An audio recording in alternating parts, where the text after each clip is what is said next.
Montage create చేసి అలా చేయటం జరిగింది సార్. మొత్తం ఈ మోగ్లీ కాస్ట్లో నాకు బాగా నచ్చింది ఏంటంటే బండి సరోజ్ని తీసుకురావడం. బండి సరోజ్ పేరు వినగానే నాకు చాలా క్రేజీ కాంబినేషన్ ఏదో సెట్ చేస్తున్నారు అనిపించింది.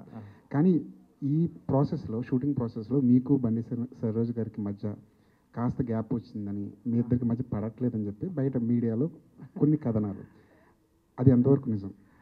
లేదండి, అంటే ఒకటి అది బయట వాళ్ళకి, చూసే వాళ్ళకి అలా అనిపించే ఎందుకు ఉంది అని అంటే, ఫస్ట్ ఆఫ్ ఆల్ నేను ఇప్పటిదాకా అందరితో, ఇప్పుడు మీరు ఇంతకు ముందు చూసిన కలర్ ఫోటోలో సుహాస్ కానీ వీళ్ళందరూ, హర్ష కానీ వీళ్ళందరితో ఏంటనంటే ఫ్రెండ్స్తోనే వర్క్ చేయటం వల్ల వాళ్ళందరినీ వాటేసేసుకొని బాగా వచ్చింది అనగానే వెళ్ళి టక్కున వాటేసేసుకుంటాం, ముద్దులు పెట్టేసుకుంటాం, సెటిల్, ఇవన్నీ కనిపిస్తుంది.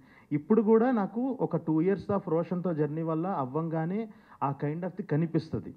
కానీ తను ఒక, ఎంత కాదన్నా తను నాకన్నా పెద్దోడు, ఒక కైండ్ ఆఫ్ రెస్పెక్ట్ అది ఉన్నప్పుడు నేను బ్రో బాగుంది, యా డన్, అంత నేను అందరితో ఉన్నంత టచీగా ఆయనతో ఉండకపోవటం వల్ల అలా అనిపించవచ్చు. కానీ మా ఇద్దరి మధ్య బేసిక్గా ఇద్దరమే ఉన్నప్పుడు మాట్లాడుకునేది వేరు సార్. అంటే ఆయన కూడా కొన్నిసార్లు హీరో ఇలా కాదు, హీరో ఇలా చేస్తే ఇంకా నీకు చాలా ఈజీ అవుతుంది అంటే, కొన్నిసార్లు తను ఇన్ని రోజులు చేసిన సినిమాల వల్ల, తనకున్న ఒక ఎక్స్పీరియన్స్ వల్ల కొన్నిసార్లు ప్రాసెస్ ఈజీ చేయడానికి తను నాకు సజెషన్స్ ఇవ్వటం, నేను అది ఫాలో అవటం కూడా జరిగింది.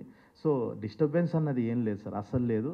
హ్యాపీగా చేసుకున్నాం. అంటే ఒకవేళ వస్తున్నా కూడా ఒక kind of creative discussions, differences ఇవన్నీ వచ్చినా కూడా తనేమంటాడంటే, సరే ఓకే నేను అనుకున్నది చేస్తాను, ఒకసారి నువ్వు అనుకున్నది కూడా చూద్దాం, ఫస్ట్ ఒకసారి నేను అనుకున్నది చేసి చూపిస్తాను నీకు ఓకే అని.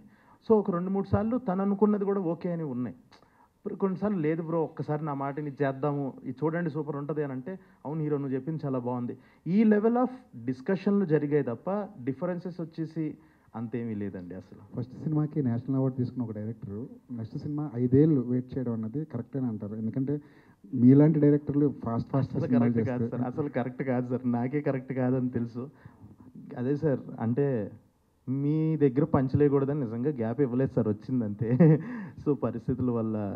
యాక్చువల్లీ ఈ సినిమా కంటే ముందు రవితేజ గారితో ఒక సినిమా చేస్తారనే న్యూస్ కూడా వచ్చింది బయటికి, ఒక యంగ్ హీరో ఉంటారు లైక్ సునీల్ గారి క్యారెక్టర్ అని కూడా వచ్చింది. ఏమైంది ఆ ప్రాజెక్ట్? అదే అండి, అంటే ఇప్పుడు ఒకటి అంత పెద్ద హిట్ రాగానే అందరూ వెళ్ళిన ప్రతివాడు బంతిపూలు జల్లేస్తూ ఉంటే ఒక హైలో ఉంటాం కదండి.